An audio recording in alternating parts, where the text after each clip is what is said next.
નમસ્તે મિત્રો, આજે હું લઈને આવી છું એક મજાની રેસીપી દાળવડા. આ દાળવડા તમે લગભગ 3 થી 4 વ્યક્તિઓને સર્વ કરી શકો છો. તો ચાલો શરૂ કરીએ આજની રેસીપી. તો એના માટે આપણે સામગ્રીમાં જોઈશે 1 વાટકી મગની ફોતરાવાળી દાળ, 1 વાટકી મગની પીળી દાળ, 1 વાટકી ચણાની દાળ અને 1 વાટકી અડદની દાળ. તો સૌ પ્રથમ એક બાઉલમાં મગની પીળી દાળ, મગની ફોતરાવાળી દાળ, ચણાની દાળ અને અડદની દાળ લઈ લેશું અને હવે એને સારી રીતે ધોઈ લેશું.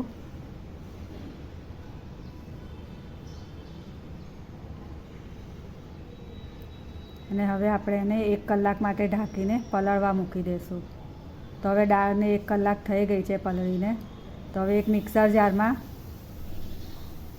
એને આપણે પીસી લેશું અને દાળને અધકચરી પીસવાની છે.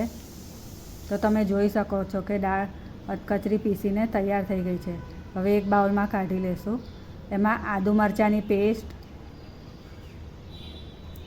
હળદર, લાલ મરચું પાવડર, ધાણા જીરું,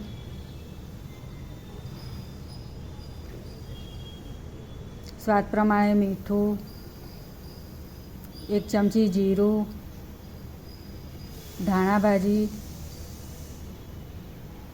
અને 1 પાવડું તેલ નાખીશું અને અડધી ચમચી સોડા નાખીશું અને બધું સારી રીતે મિક્સ કરી લેશું.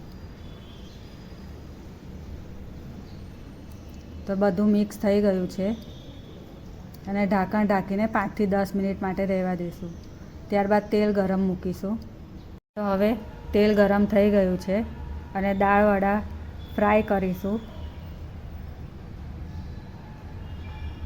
અને દાળવડાને ગોલ્ડન બ્રાઉન અને ક્રિસ્પી થાય ત્યાં સુધી તળાવવા દઈશું. તો તમે જોઈ શકો છો કે દાળવડા એકદમ ક્રિસ્પી થઈ ગયા છે. તો તમે એને ટોમેટો સોસ અને ગ્રીન ચટણી સાથે સર્વ કરી શકો છો. તો તૈયાર છે ગરમા ગરમ દાળવડા, જેને તમે ટોમેટો સોસ, ગ્રીન ચટણી અને મરચાં સાથે પણ ખાઈ શકો છો.